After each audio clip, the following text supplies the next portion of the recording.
The Christmas lights on my parents' tree blinked in alternating patterns of red and green, casting shadows across the living room where I'd spent every holiday for the past 29 years. Some things never changed. The ornaments were the same ones from my childhood. The angel on top tilted slightly to the left, just as it always had. And my family's opinion of my life choices remained as fixed as the North Star. "Sarah, honey, have you updated your resume lately?" Mom asked from the kitchen, her voice carrying that particular blend of concern and disappointment I'd learned to recognize by age 12. I carefully hung a silver bell on a lower branch. "I'm not job hunting, Mom." "Well, you should be." She emerged carrying a tray of cookies, the same sugar cookies she made every year, cut into shapes of trees and stars. "You can't just keep floating from one thing to another. You're almost 30. "I'm aware of my age." Dad looked up from his newspaper, reading glasses perched on his nose. "Your mother's right. It's time to settle down. Get a stable position somewhere. Maybe something in administration. Didn't your cousin Linda get you that interview at her insurance company?" "I didn't go to that interview." "Exactly the problem." He folded the newspaper with deliberate precision. "You can't be picky when you don't have steady employment. Any job is better than no job." My older brother Michael walked in from the garage, brushing snow off his shoulders. He'd driven up from Boston with his wife, Jennifer, and their 2 kids. Michael was a dentist, successful, respected, exactly what parents dreamed of when they imagined their children's futures. "Talking about Sarah's job situation again?" He grabbed a cookie, grinning. "What is it this time? Freelance consulting? Entrepreneur? Digital nomad?" "I have a job, Michael." "Right. The mysterious tech thing you never explain." He bit into the cookie. "Mom, these are perfect as always." Jennifer appeared, herding their 7-year-old twins toward the cookie tray. "Sarah, I saw on Facebook you haven't updated your LinkedIn in 2 years. That's not great for job hunting. I could help you optimize it if you want. I took a workshop on personal branding." "I appreciate that, but..." "She's being stubborn," Mom interjected. "She's been doing this for 3 years now. 3 years. Working from home on her laptop, never explaining what she actually does, no steady paycheck we can see. It's not sustainable." I had tried explaining. Multiple times. That first Christmas after I'd left my position as a senior software engineer at Microsoft to start Dataflow Solutions, I'd attempted to describe what we were building. A revolutionary data analytics platform that used machine learning to help healthcare systems predict patient outcomes and optimize resource allocation. Mom had smiled politely and asked if I'd considered going back to school to become a nurse instead. "Healthcare is stable, dear. And you'd be helping people." "I'm helping people, Mom. Our platform helps hospitals save lives by..." "But it's not a real job, is it? Working from your apartment, no office, no benefits. What happens when you get sick? What about retirement?" That had been 3 years ago. Since then I'd stopped trying to explain. Dataflow Solutions had grown from just me and my co-founder, Lisa, working out of my apartment to a team of 85 employees across 3 offices. We'd secured $180 million in Series B funding 8 months ago. Our client list included Johns Hopkins, Mayo Clinic, and Cleveland Clinic. Last month, the CDC had contracted us to build a national pandemic preparedness system. But my family still thought I was unemployed. "Sarah could come work at my practice," Michael offered, sprawling on the couch. "I need someone to manage the front desk. It's not glamorous, but it's steady. Benefits. Paid vacation." "That's very kind, Michael." I adjusted another ornament. "But I'm fine where I am." "Where you are is nowhere," Dad said, not unkindly. "Just matter of fact. You're spinning your wheels. At your age, your mother and I had steady careers, a house, savings. You're still living in that tiny apartment, no husband, no clear career path." My tiny apartment was a 2-bedroom loft in Seattle's Capitol Hill neighborhood that I'd purchased outright last year for $1.2 million. But they'd only seen it once, briefly, and had focused primarily on how I could make better use of the 2nd bedroom if I got a roommate to help with rent. I hadn't bothered correcting them. "Dinner's almost ready," Mom announced. "Sarah, could you set the table?" The dining room was already decorated, centerpiece arranged, good china out. I began placing silverware while conversation drifted around me. Michael's successful practice, his kids' achievements in school, Jennifer's promotion to senior marketing director, my cousin's engagement to a lawyer. And what about you, Sarah? Aunt Carol asked as we sat down to dinner. She'd arrived while I was in the kitchen, wrapped in a fur coat and trailing perfume. What are you up to these days? She's between opportunities, Mom said quickly, passing the mashed potatoes. But actively looking. I'm not. The job market is tough, Aunt Carol sympathized. My neighbor's daughter was unemployed for 6 months. She finally found something at Starbucks. Not ideal, but at least it's income. Sarah's situation is different, Dad added, carving the turkey. She has a degree. Computer something. Computer science, I corrected. From MIT. Right. So she's overqualified for most positions, but she doesn't have the practical experience employers want. He said this as if I weren't sitting right there. It's a difficult position. Michael raised his wine glass. Here's hoping the new year brings better opportunities. They all drank to that. I ate my turkey in silence. After dinner we moved back to the living room. The TV was on. Some news channel running holiday programming. Mom distributed presents while Dad poked at the fireplace, trying to get a proper blaze going. This is for you, Sarah. Mom handed me a wrapped box. Practical gift this year. We thought you might need it. I unwrapped it carefully. Inside was a leather portfolio case with a notepad, pen and business card holder. The kind of thing you'd bring to job interviews. For when you start interviewing properly, Mom explained. First impressions matter. Thank you. There's something else. Dad reached behind the couch and pulled out an envelope. Your mother and I discussed it. We know money's probably tight. This should help tide you over. Just until you get back on your feet. The check inside was for $5,000. Mom, Dad, I can't. We insist, Mom said firmly. You're our daughter. We're not going to let you struggle during the holidays. Use it for rent, groceries, whatever you need. And please, Sarah, really commit to finding something stable in January. No more of this freelance consultant nonsense. Michael leaned over, saw the check and whistled. Generous. When I was your age, I was already established. Didn't need handouts. Michael, Jennifer chided gently. I'm just saying. She needs motivation to get serious about her career. I folded the check and placed it back in the envelope, setting it on the coffee table. I appreciate the thought, but I don't need financial help. Pride isn't going to pay your bills, Dad said. Take the money. I'm not being prideful. I'm telling you I don't need. We've been over this, Mom interrupted. You say you're fine, but we never see evidence of it. No steady job, no career progression, no. The TV volume suddenly increased. My nephew had grabbed the remote, accidentally hitting the volume button while reaching for a cookie. Breaking news this Christmas evening, the CNN anchor's voice filled the room. We're interrupting our holiday programming for a major technology story that's been developing throughout the day. Turn that down, sweetie, Jennifer told her son. But the screen had changed. The CNN logo. Breaking news in red letters. And a headline, Mystery Tech Founder Revealed. The identity of the anonymous founder behind Dataflow Solutions, one of the fastest-growing healthcare technology companies in America, has finally been confirmed, the anchor continued. For 3 years the company has maintained strict privacy about its leadership, but CNN has exclusively learned. My phone buzzed in my pocket. A text from Lisa, my co-founder. I know you're with family. I'm so sorry. The story leaked early. It's everywhere. Dataflow Solutions made headlines earlier this year when they secured $180 million in funding, the anchor said. The company's revolutionary healthcare analytics platform has been adopted by over 400 hospitals nationwide and is credited with saving an estimated 10,000 lives through improved patient outcome predictions. Mom reached for the remote. Let's find something more festive. Wait, Michael said, sitting up straighter.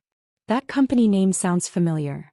The founder, who has operated under strict anonymity, has now been identified as 29-year-old Sarah Mitchell, a former Microsoft engineer who left her position 3 years ago to start the company from her Seattle apartment. The room went silent. My photo appeared on screen. Not a casual picture, but my official press photo. The one we'd taken last month for the Forbes technology feature that was scheduled to run in January. Somehow CNN had obtained it early. Aunt Carol pointed at the screen. That's Sarah. According to sources close to the company, Mitchell personally owns 68% of Dataflow Solutions, which at its current valuation of $2.1 billion, makes her personal net worth approximately $1.4 billion. Dad's wine glass slipped from his hand, red wine splashing across the carpet. No one moved to clean it. That can't be right, Mom whispered. Sarah. The broadcast continued. Mitchell, who graduated from MIT with degrees in computer science and biomedical engineering, began developing Dataflow's core technology while still employed at Microsoft. The platform uses advanced machine learning algorithms to analyze patient data in real time, helping healthcare providers predict complications, optimize treatment plans, and allocate resources more efficiently. They cut to footage of a hospital. I recognized it as Johns Hopkins. A doctor in scrubs stood in what looked like a busy ICU. Dataflow has revolutionized how we practice medicine, the doctor said. The predictive accuracy is unlike anything we've seen before. We've reduced patient mortality in our ICU by 23% since implementation. Sarah Mitchell's technology is saving lives every single day. Back to the studio anchor. The CDC recently awarded Dataflow Solutions a $300 million contract to build a national pandemic preparedness and response system.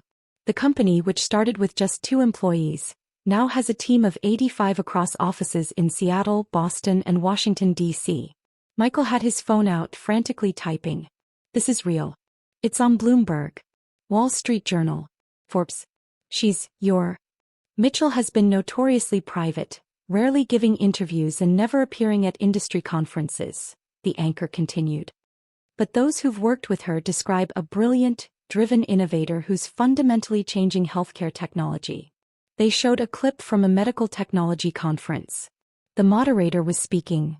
Dataflow's founder is a genius. Absolutely revolutionary work. The fact that she's accomplished this by 30 while maintaining complete anonymity is remarkable. Wait, Jennifer said, her voice faint. You own a billion-dollar company? $2.1 billion, Michael corrected, staring at his phone. Current valuation. Sarah, is this actually you? The TV switched to another image. A screenshot of the Forbes article that wasn't supposed to publish until January. The headline, The Invisible Billionaire, How Sarah Mitchell Built Healthcare's Secret Empire. Mom made a sound somewhere between a gasp and a sob. We reached out to Mitchell for comment, the CNN anchor said, but her representatives declined to provide a statement. However, the company did confirm her identity and released this prepared statement. Dataflow Solutions was founded with a single mission: to save lives through better data. Our founder's vision and leadership have made that mission a reality in hospitals across America. We're proud of the work we've done and the patients we've helped. Dad finally spoke, his voice hoarse. Sarah? I looked at my family. All of them staring. Mom's face pale. Dad looked like he might be sick. Michael's expression cycled through shock, confusion, and something that might have been embarrassment. It's true, I said simply. But you said. Mom couldn't finish the sentence. I tried to tell you. Multiple times. You didn't want to hear it.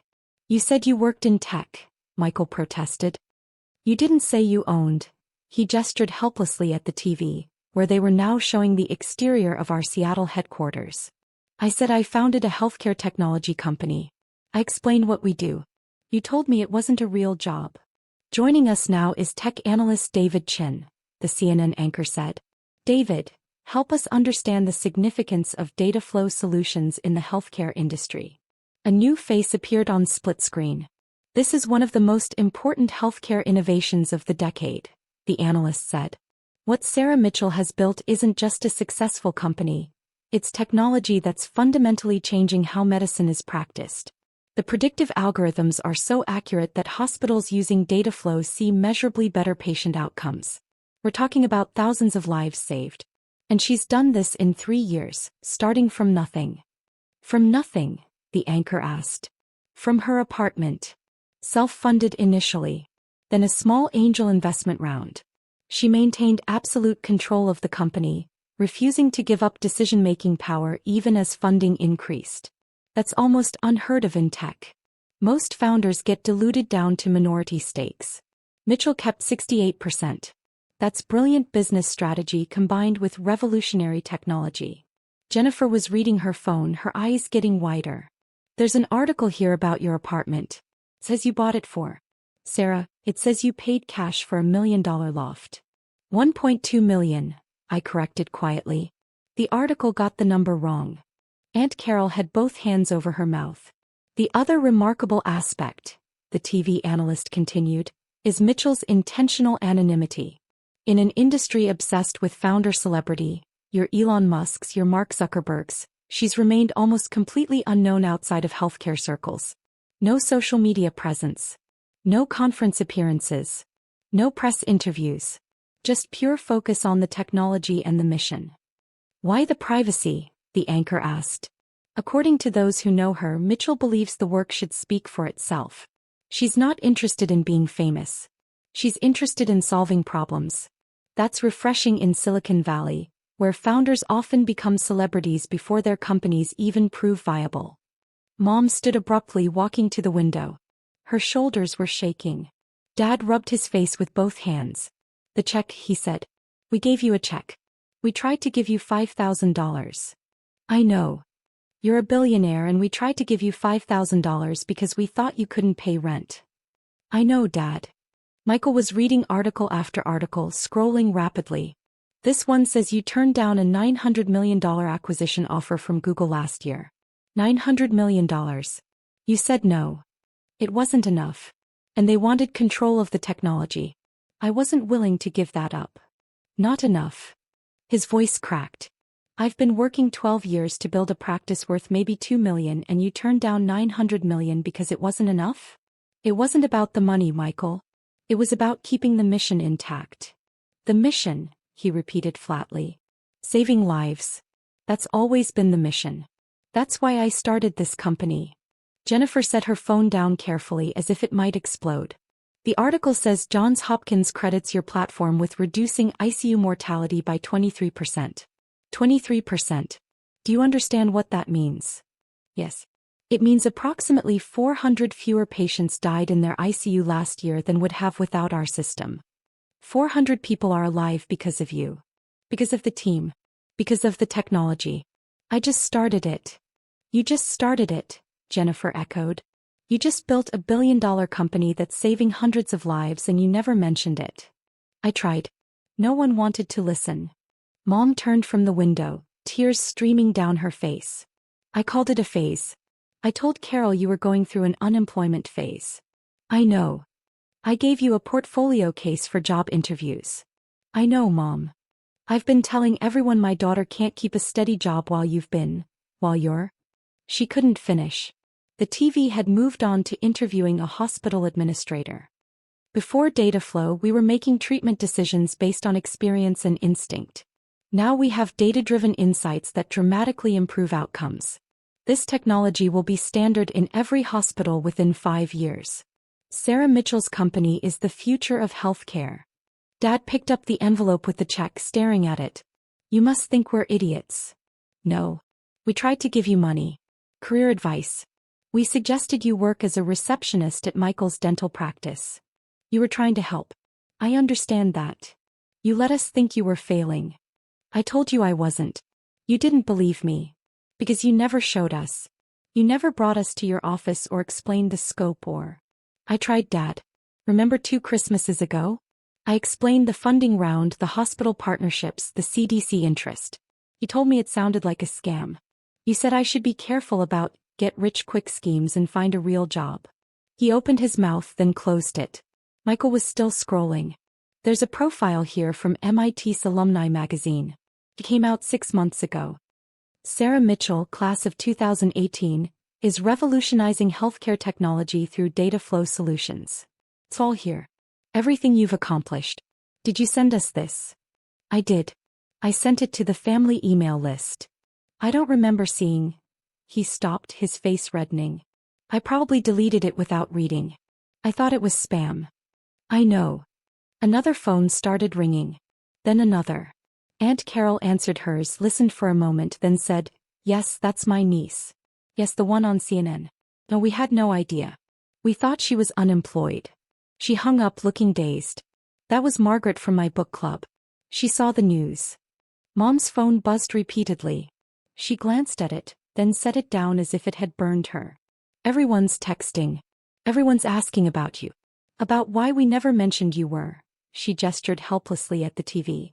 The CNN broadcast had moved to discussing market implications. Dataflow's technology could be worth significantly more than the current $2.1 billion valuation, an investment analyst was saying. If they expand internationally or develop additional applications for their core algorithms, we could see a company worth $10 billion or more within 5 years. Jennifer stood suddenly. I need air. She walked to the front door, opened it despite the cold, just standing there. The twins, who'd been playing with toys in the corner, finally spoke up. Is Aunt Sarah famous? Yes, buddy, Michael said quietly. Apparently Aunt Sarah is very famous. Cool. Is she rich like Iron Man? Richer, probably. Whoa. Out of the mouths of babes. Dad cleared his throat. Sarah, we owe you an apology. Do you? Of course we do. We've treated you like a failure for 3 years while you were building something extraordinary. You treated me the way you wanted to see me. I tried to correct that perception. You weren't interested in being corrected. That's not fair. Isn't it? Every time I tried to explain what I was doing, you changed the subject or offered me career advice or suggested I apply to dental receptionist positions.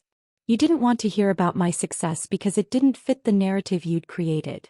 Mom wiped her eyes. Why didn't you force us to understand? How? I showed you articles. I explained the technology. I invited you to visit the office. You were always too busy or not interested. At a certain point, I realized you needed me to be the unsuccessful daughter. It made Michael's achievements stand out more. He gave you a project to fix. It was easier than accepting that maybe I knew what I was doing. That's not true, Michael said, but his voice lacked conviction. Isn't it? Be honest, Michael. When was the last time Mom and Dad spent an entire dinner talking about your accomplishments without mentioning mine as a comparison point? He didn't answer. I'm the measuring stick for failure in this family. Always have been. The weird one who liked computers too much. The one who made unconventional choices. The one who didn't follow the standard path. And you know what? I'm okay with that. I stopped needing your approval 3 years ago when I decided to take the risk of starting this company. We're your family, Dad said. You should need our approval. No, Dad. I should have your support. There's a difference. Approval means you judge whether my choices meet your standards. Support means you trust me to make my own decisions and back me up regardless. The TV had moved on to showing footage of our Boston office. Employees walking through a modern workspace, working at standing desks, collaborating in glass-walled conference rooms. The company culture at Dataflow is reportedly exceptional, the reporter narrated. Mitchell is known for prioritizing employee well-being, offering generous benefits, and maintaining a clear mission-focused environment. Employee reviews consistently rate it as one of the best places to work in tech. Aunt Carol's phone rang again. She glanced at it, declined the call, then silenced the phone entirely. Everyone in town is going to know by tomorrow. Everyone in the country knows right now, Jennifer said from the doorway. This is national news. International, Michael corrected, looking at his phone. BBC is covering it. So is Reuters. You're trending #1 on Twitter. I checked my own phone. 63 missed calls. 147 texts. Emails numbering in the hundreds. My PR team was having a meltdown in the company Slack channel. Lisa had texted, hiding in my bathroom. Parents keep calling. Do we have a statement ready? I typed back. Use the standard one. Don't deviate. I'll handle my family. Sarah. Mom approached slowly like I was a wild animal that might bolt. I'm so sorry. I'm so sorry. I know. No, you don't. You don't know how much I regret this. The things I said. The way I treated your success like it was a phase or a joke. I'm your mother. I should have believed in you. Yes. You should have. Can you forgive me? I looked at her, really looked at her. She was 62, wearing the same Christmas sweater she wore every year, her hair still styled the way she'd worn it since the 80s. My mother, who'd raised me and loved me and fundamentally underestimated me for 3 consecutive years. I don't know yet, I said honestly. Right now I'm just tired, Mom. I'm tired of being the disappointment. I'm tired of defending my choices. I'm tired of trying to prove I know what I'm doing. You don't have to prove anything anymore. Don't I? If this story hadn't broken, if CNN hadn't revealed my identity, would any of you believe me right now? Or would you still be handing me checks and career advice and suggesting I work retail? No one answered. That's what hurts, Mom.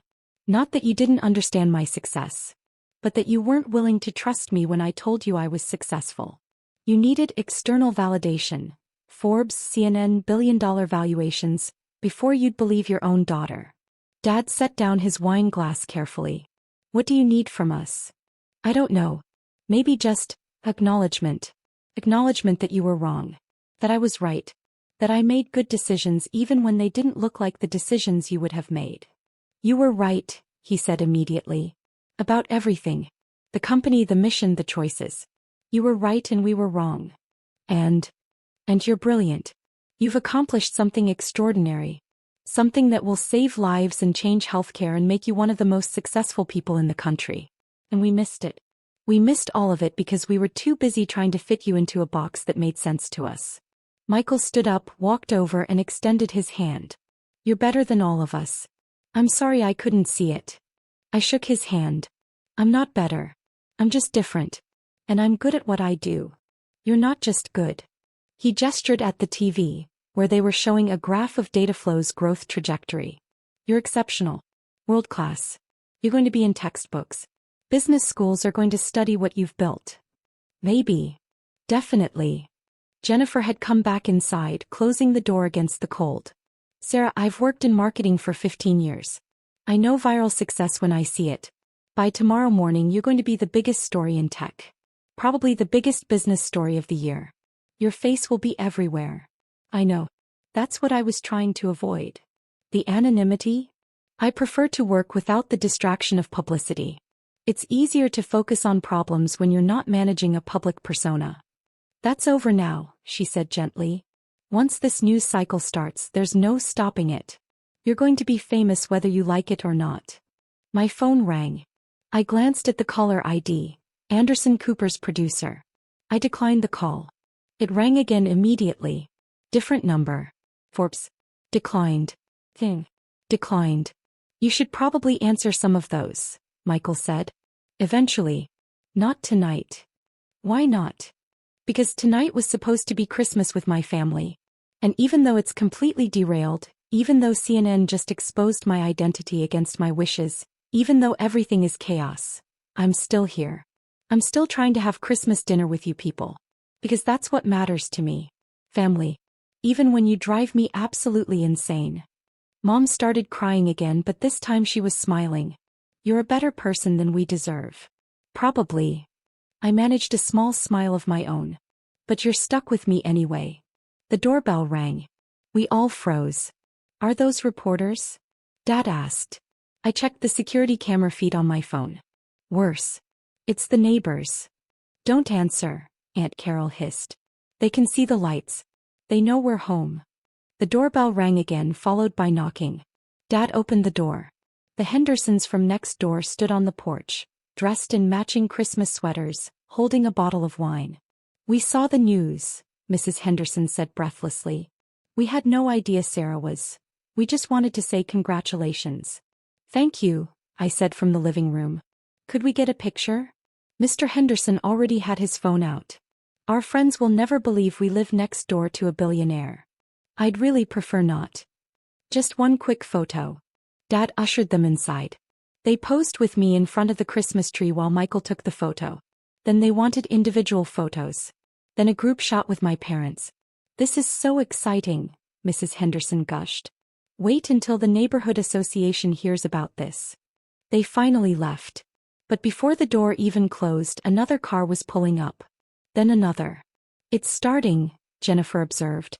The circus. He was right. Over the next hour we had 7 more visitors. Neighbors, family, friends, people from Mom's book club, Dad's golf buddies.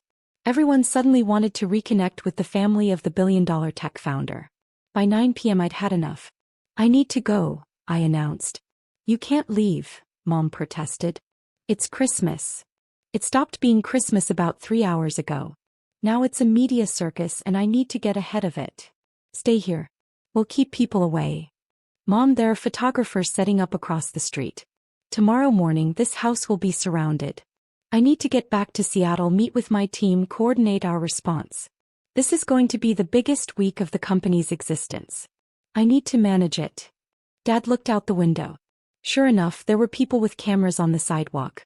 How did they find you so fast? He asked. I'm not hard to find. My parents' address is probably in a dozen databases. Once CNN confirmed my identity, every journalist in the country started digging. What do we do? Nothing. Don't give interviews. Don't answer questions. Refer everything to our PR team. I'll send you their contact information. Sarah, Mom grabbed my hand. Before you go, please, I need you to know how proud I am. How sorry I am. How much I love you. I know, Mom. Do you? Because I feel like I've spent 3 years telling you the exact opposite. You did. So how can you forgive me? I squeezed her hand. I didn't say I forgive you. I said I know you love me. Those are different things. Forgiveness takes time. But love. Love was never the question. I've always known you love me. You just didn't respect me. I do now. Because CNN told you to. Because Forbes confirmed it. Because the world is telling you I'm successful and important and worth listening to. But Mom, I needed you to respect me before the validation. I needed you to believe in me when it was just me telling you about my dreams. That's the respect that matters. She nodded, tears streaming again. I'll earn it back. However long it takes. Okay. I hugged them all. Mom, Dad, Michael, Jennifer, even Aunt Carol. The twins got high fives. Then I grabbed my coat and headed for the door. Sarah, Michael called out. For what it's worth. I really am proud of you. Not because of the money or the valuation or the news coverage. But because you did something meaningful. You're saving lives. That's bigger than anything I'll ever do. You're a dentist, Michael. You help people every day. Don't discount that. It's not the same. It's different. Doesn't mean it's less important. I stepped out into the cold. The photographers immediately started snapping pictures, shouting questions. Ms. Mitchell, how does it feel to be revealed? Ms. Mitchell, will you do interviews? Ms. Mitchell, what's next for data flow? I didn't answer. My car was in the driveway, a simple Honda Civic I'd owned for 4 years. Not the flashy Tesla or luxury sedan people probably expected a billionaire to drive. As I pulled out of the driveway, I could see my family watching from the window. Mom was still crying. Dad had his arm around her. Michael and Jennifer stood behind them, twins pressed against the glass. My phone rang. I answered on Bluetooth. Hey. Hey yourself. You okay? Define okay. Fair point. The office is going crazy. We've had 63 interview requests in the last 2 hours. Every major outlet wants a sit-down. Forbes wants to move up their feature. The Wall Street Journal wants an exclusive. And Anderson Cooper personally called to request an interview. No to all of them. Sarah, we can't ignore this. You're the biggest story in tech. We need a media strategy. Then here's the strategy. 1 press conference. Tomorrow. We release a statement, I answer exactly 5 questions, then we're done. After that, we go back to work. 1 press conference won't be enough. It'll have to be. Lisa, we didn't build this company to make me famous. We built it to save lives. That mission doesn't change just because CNN figured out my name. The world wants to know your story. The world can read about it in Forbes next month. Right now we have work to do. We have a CDC system to build. We have hospital partnerships to maintain. We have patients depending on our technology to stay alive. That's what matters. Not my face on TV. Silence on the line. You're right, Lisa finally said. You're absolutely right. I usually am. She laughed. There's the Sarah I know. Welcome back to the spotlight you've been avoiding. Thanks. I hate it. I know. But maybe some good will come from it. Young women interested in tech. More investment opportunities. Better partnerships.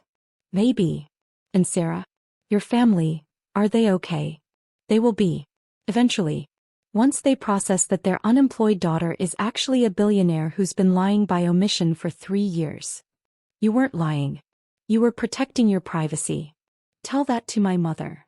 I drove through the quiet streets toward the highway.